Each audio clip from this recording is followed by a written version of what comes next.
Okay, welcome to part 2 of this tutorial. This will be our final product of this tutorial. Basically, we have 3 rooms upstairs and 1 room downstairs. I'm going to be going through the methods used to cut holes in walls and the proper way to do things. So let's go ahead and delete everything here we see. And I'm going to reset my grid marker. And I'm going to make a brush that is 500 units thick. This will be a good starting point for our room. And let's just move it up to get back onto the grid. Flip it, and I'm going to resize it to 2.5 meters tall. Just like so. I'm going to make a clone of this room. And now we're going to connect them both. So I'm going to split apart each room, grab the faces that we want to connect, join them with Shift J. I'm going to split, and I'm also going to split right down here. Go ahead and delete it, and now we can just fill this gap that we made with another cube, making points with spacebar, resize to fit our gap, F, split apart, delete the faces that we don't need. Okay, so now we have 2 rooms. I'm going to copy this room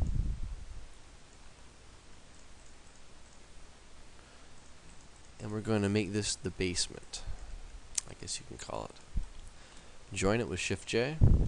As you can see, we selected the 2 faces over here that I don't want. Deselect those, rejoin, clone it. Now X moves the marker in your viewports. And we're going to use the rotate tool here. So the rotate tool rotates around where your marker is. So let's just move it to the center of our selection and rotate with the N key and move the mouse. So let's go ahead and reposition this object so that it's down below the floor line of the other floor, just like that. We're going to copy this hallway here. We're going to use this hallway as sort of a prefab for the hallway leading downstairs to this other room. Extend it a little bit. Now I'm going to go into the geometry editing mode. I'm going to grab these 2 vertexes and I'm going to hold down B and slide my selection down. And I'm going to move my room over to get it in line. So there we go. We have connected these 2 rooms, well, this room with this hallway, but as you can see, we kind of have a problem. We kind of have a wall here blocking the entrance. So got to split it apart, and with spacebar make 2 points, hit S to split your brush, and there we go. Now we can go downstairs. Okay, so let's make this other room to the side here. Clone the room, move your marker, rotate 180 degrees in this case. For the tutorial, we're going to use 50 units in between the wall. Realistically, I'd use about 20 to 25. 25 for a cinder block wall for sure.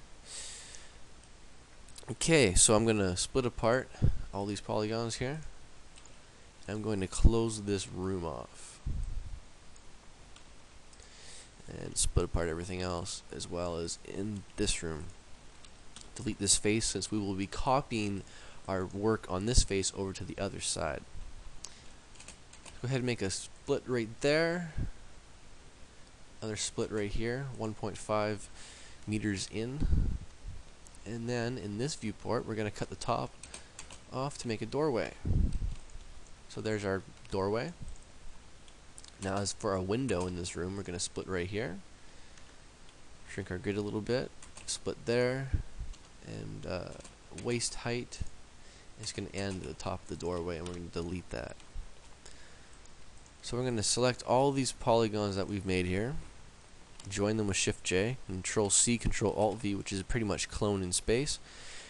Press F to flip the normals, move them over to the other side, just like that. We're going to make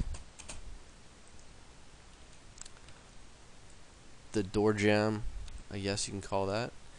Flip it, and we're going to use a new method in geometry editing mode.